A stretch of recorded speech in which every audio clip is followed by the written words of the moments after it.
Hello दोस्तों, आपका स्वागत है मेरे YouTube चैनल पढ़ने की कला पर। आज हम tort law and consumer protection act के इम्पोर्टेंट क्वेश्चन लेके आए हैं। मेरा एक मित्र है, उसने मेरे को कहा कि बहुत सारे बच्चों के फर्स्ट ईयर में लॉ ऑफ टॉर्ट्स में बैक आई है और जो सेकेंड ईयर के एग्ज़ाम होने वाले हैं उनके बीच में लॉ ऑफ टॉर्ट का एग्ज़ाम भी होगा। तो जिन भी विद्यार्थियों के लॉ ऑफ टॉर्ट में अगर बैक आई है तो सबसे पहले वो एक या दो बार लॉ ऑफ टॉर्ट का रिवीजन कर लें, जिससे एग्ज़ाम टाइम में उनको परेशानी नहीं आएगी और वो एक दिन में ही law of tort subject cover हो जाएगा। तो आज मैं आप सभी लोगों को लॉ ऑफ टॉर्ट के इम्पोर्टेंट क्वेश्चन एंड इसमें जो 5th यूनिट है वो कैसे रीड आउट करनी है, कैसे लर्न करनी है, उसके बारे में समझाने का प्रयास करूँगा। तो प्लीज़ आप वीडियो में अंत तक बने रहिए और वीडियो अच्छी लगे तो प्लीज़ वीडियो को लाइक, चैनल को सब्सक्राइब कर लीजिएगा, जिसमें इन फ्यूचर में आने वाली जो भी नोटिफिकेशन है, जो वीडियो है, आपको तुरंत हाथों हाथ मिल जाए। और ज़्यादा से ज़्यादा इसको शेयर कीजिएगा जिससे अधिकतर बच्चों की हेल्प हो सके। तो चलो आइए शुरू करते हैं। सबसे पहले अपन सबसे इजी यूनिट लेंगे, वो है यूनिट नंबर 4। यूनिट नंबर 4 लेंगे। ये देखिए, यूनिट नंबर 4 लेंगे। इसमें सबसे इम्पोर्टेंट क्वेश्चन होता है असावधानी की परिभाषा दीजिए और इसके आवश्यक तत्वों की विवेचना कीजिए। ये क्वेश्चन वेरी वेरी इंपॉर्टेंट है 4th यूनिट का। इसको आपको रटना ही पड़ेगा, ठीक है। तो इस क्वेश्चन को रट लीजिएगा। इस क्वेश्चन को आप आंसर राइटिंग कैसे करोगे? सबसे पहले तो उपेक्षा क्या होती है उसको एक जनरल लैंग्वेज में लिखना है आपको। फिर उसके बाद में आपको हेडिंग लिखनी है परिभाषा। परिभाषा में कम से कम 2 विधि शास्त्रियों के नाम आपको ज़रूर लिखने हैं, क्योंकि आप अगर इसको जनरल लैंग्वेज में लिख कर आओगे उपेक्षा को तो एग्जामिनर आपको नंबर नहीं देगा। आई रिपीट, एग्जामिनर आपको नंबर नहीं देगा। तो आपको परिभाषा में सबसे पहले 2 या 3 विधि शास्त्रियों की परिभाषा लिखनी ही पड़ेगी। और परिभाषा कैसे लिखोगे? सबसे पहले उसका नाम लिखोगे, जैसे कि मान लो विनफील्ड के अनुसार, फिर एक लाइन छोड़ोगे, फिर उसको डबल कोट में करोगे, फिर उस परिभाषा को डबल कोट में क्लोज करोगे, फिर एक लाइन वापस छोड़ोगे और फिर दोबारा फिर एक विधि शास्त्री का जैसे साइमंड का नाम लिखेंगे, फिर उसकी परिभाषा भी इसी प्रकार लिखनी है।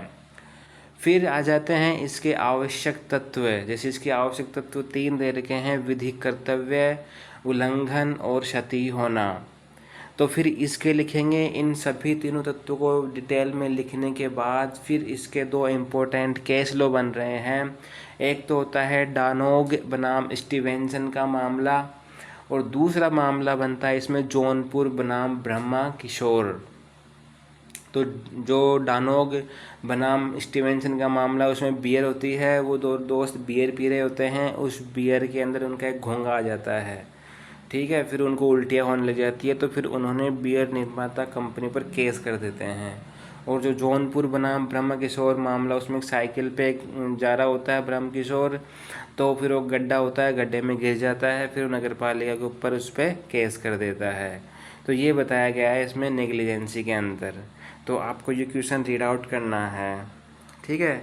फिर अपन अपने को सेफ रखने के लिए 2 क्वेश्चन और बता रहा हूँ, उनको आप थोड़ा सा रीड आउट कर लीजिएगा, फिर इनको भी लर्न करने का कोशिश कीजिएगा।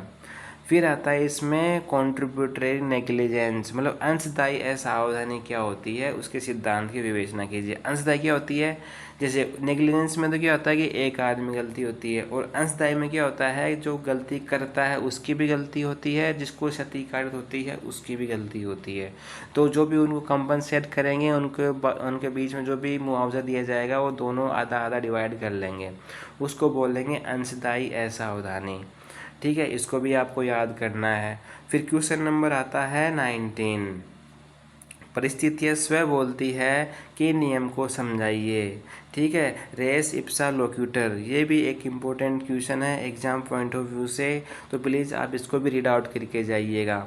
क्योंकि ये जो क्वेश्चन बता रहा हूँ मैं आपको, मैं इसलिए बता रहा हूँ कि मान लीजिए आप 17 नंबर क्वेश्चन आया, अपेक्षा क्या है, तो आपने अपेक्षा लिख दी और उसके अपेक्षा के तत्व लिख दिए, परिभाषाएं लिख दी, लेकिन फिर भी आपको मान लो आपको 2 पन्ने ही भरे या 3 ही भरे, तो आप अगर इन 2 क्वेश्चनों को याद कर लोगे तो आप इसके अंदर कम से कम 5 पेज भर सकते हो।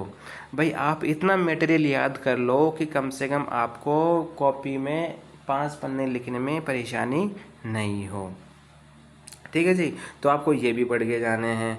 फिर क्वेश्चन नंबर 21 भी एक इम्पोर्टेंट क्वेश्चन होता है, विद्वेषपूर्ण अभियोजन किसे कहते हैं और विद्वेषपूर्ण अभियोजन के निर्धारित कठोरतम संपूर्ण दायित्व सिद्धांत की व्याख्या कीजिए। अगर आपकी इच्छा है तो आप इस क्वेश्चन को याद कर लीजिएगा, अगर आपको लगता है कि भाई ठीक है ऊपर मैंने याद कर लिए तो कोई दिक्कत नहीं है, आप इस क्वेश्चन को छोड़ भी सकते हो। फिर देखिए, फिर आते हैं अपन सबसे ईजीएस्ट यूनिट नंबर 3, क्योंकि इसके अंदर 2 ही चीज़ें पूछी जाती है, एक तो मानहानि क्या होती है और एक होता है न्यूसेंस क्या होता है। ठीक है, तो इन दोनों में से आपको देखिए, जो क्वेश्चन नंबर 14 होता है ये एग्जाम पॉइंट ऑफ व्यू से इम्पोर्टेंट होता है, इसकी डेफिनेशन हमेशा पूछी जाती है एग्जामिनर के अंदर, या तो आपको अथवा के अंदर मानहानि वाला क्वेश्चन दिया जा सकता है या फिर न्यूसेंस वाला दिया जा सकता है।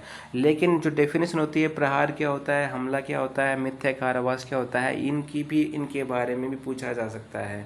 तो आप एक बार है ना इनकी डेफिनेशंस प्रहार, हमला और मिथ्या कारावास को भी पढ़ के जाइएगा, क्योंकि एग्जामिनर क्वेश्चन घुमा के देने लग गया।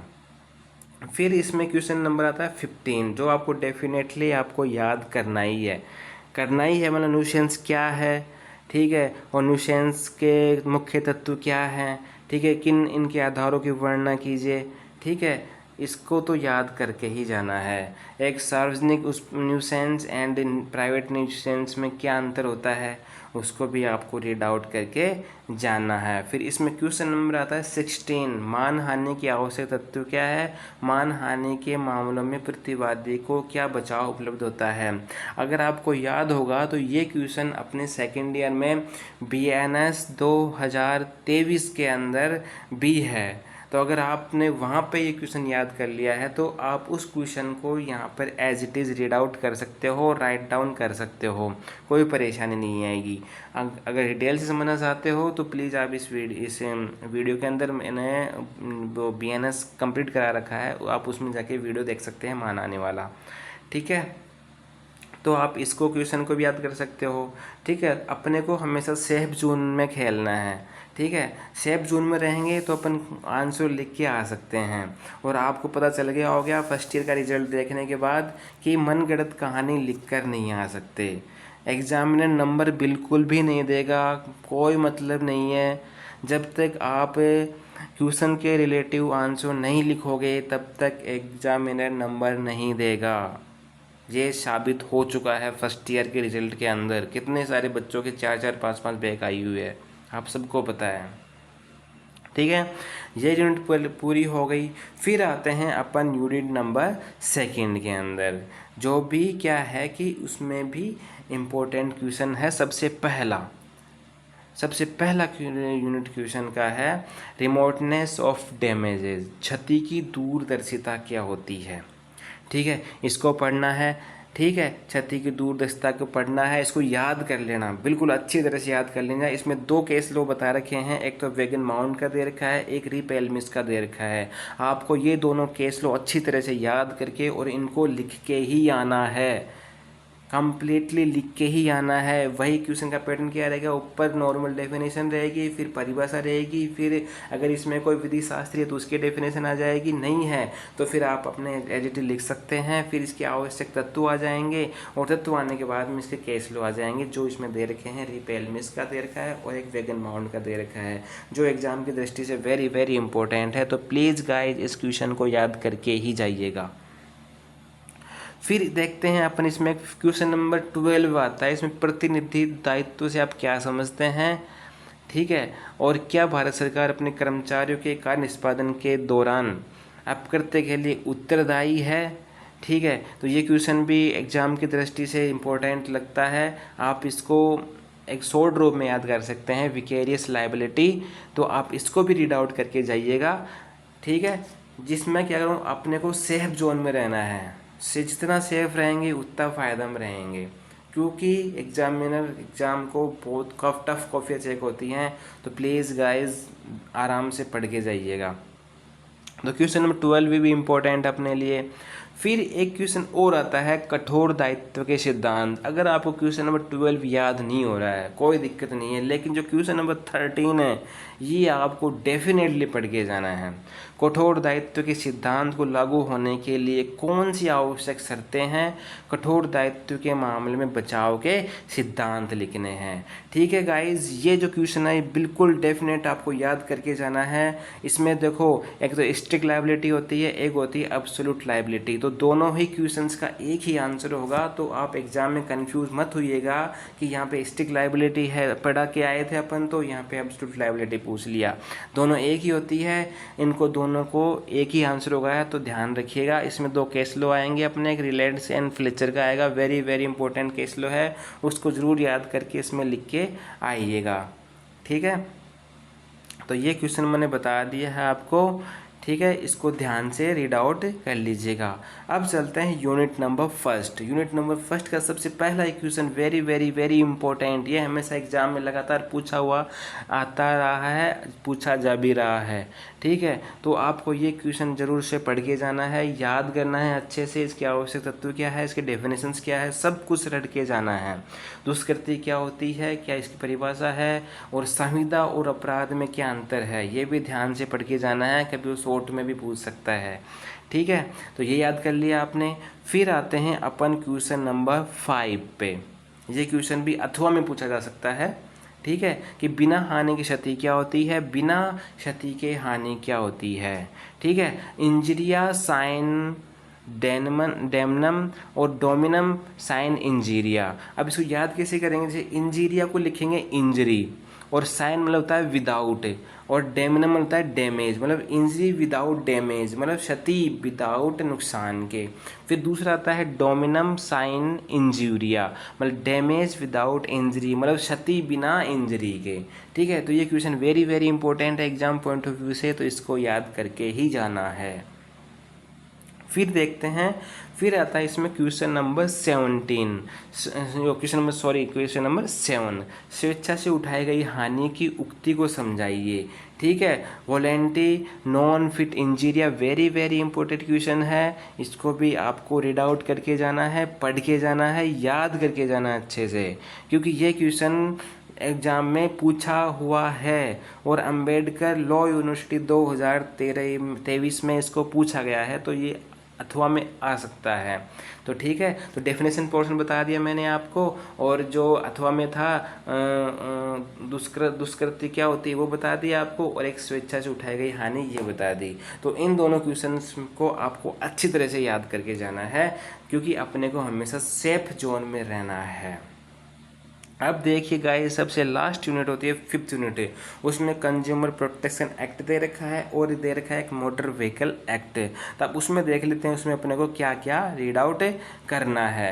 अब देखिए यूनिट नंबर 5 में आता है सबसे पहले, वेरी वेरी इंपॉर्टेंट, सबसे पहले क्या आता है, उपभोक्ता संरक्षण अधिनियम के अंदर जो शब्दों की परिभाषा दे रखी है, ये परिभाषा बहुत इंपॉर्टेंट है, तो इन परिभाषाओं को ध्यान से पढ़ के जाना है।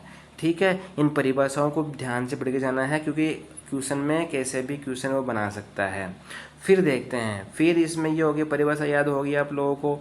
फिर देखिए इसमें आता है केंद्रीय उपभोक्ता संरक्षण अधिनियम, जिला उपभोक्ता संरक्षण अधिनियम, और राज्य उपभोक्ता विवाद प्रतिशोध आयोग। इन तीनों के अंदर एक जरूर पूछेगा अथवा के अंदर, तो इन तीनों को आप याद कैसे करेंगे, देखिए मैंने यहाँ पे टेबल बना रखी है। C फॉर होता है सेंटर उपभोक्ता, एस पर होता है स्टेट उपभोक्ता, डी पर होता है डिस्ट्रिक्ट उपभोक्ता। ठीक है, ऐसे टेबल बनानी है आपको, टेबल बना के फिर इनके जो अलग अलग इनके जो अंतर दे रखे हैं, और सबसे इम्पोर्टेंट बात जो इनकी राशि दे रखी है वो राशि ज़रूर लिखना है, भाई किस राशि तक का कौन सा मामला सॉल्व कर सकेगा, तो वो करना है। फिर ये करोगे ना तो उस करने में फिर आपको ये याद हो जाएगा, इन तीनों के आप आराम से आंसर लिख के आ जाओगे। ठीक है, एक पूछेगा, तीनों नहीं पूछेगा, लेकिन तीनों को याद करने का सबसे इजी तरीका यही है, टेबल बनाओ, टेबल में इन तीनों की डिफरेंस लिखो, इनकी वैल्यू लिखो और फिर ऑटोमेटिक अपने को याद हो जाएगा। फिर देखते हैं motor vehicle act. Motor vehicle act के अंदर भी ये क्वेश्चन पूछे जाएंगे। मोटर व्हीकल एक्ट में सबसे इम्पोर्टेंट आता है मोटर यान संशोधन अधिनियम 2019 के मुख्य उपबंधों की विवेचना कीजिए। ठीक है, इस मोटर यान संशोधन अधिनियम में क्या क्या अमेंडमेंट किए गए हैं, वेरी इंपॉर्टेंट है, इसको याद करना है, ज़रूर से याद करना है इसमें क्या क्या अमेंडमेंट किए गए हैं। फिर इसमें जो अपने जो मोटर रजिस्ट्रेशन होता है वो कैसे करते हैं, जो लाइसेंस होता है वो लाइसेंस का रजिस्ट्रेशन कैसे करते हैं, ये भी एक इम्पोर्टेंट है, क्योंकि हम सब लोग बाइक चलाते हैं तो इसलिए हमें पता होना चाहिए कि जो अपने लाइसेंस वगैरह कैसे बनते हैं और उनको यूज कहाँ पे किया जाता है, गाड़ी का रजिस्ट्रेशन कैसे होता है, लाइसेंस कैसे बनता है, क्या क्या डॉक्यूमेंट लगते हैं, कहाँ पे डॉक्यूमेंट जमा होते हैं, वो सभी डिटेल आप लोगों को पता होनी चाहिए। तो गाइज ये थे अपने important question tort of law के। उम्मीद है आप लोगों को सभी को समझ में आया होगा, वीडियो अच्छी लगी होगी तो प्लीज़ मेरे चैनल को सब्सक्राइब कर लीजिएगा, वीडियो को ज़्यादा से ज़्यादा लाइक और शेयर ज़रूर कीजिएगा। तो मिलते हैं नेक्स्ट वीडियो में, तो प्लीज़ बने रहिए वीडियो के अंदर और करते रहिए अपनी तैयारी जोश और होश के साथ। Bye bye, good bye.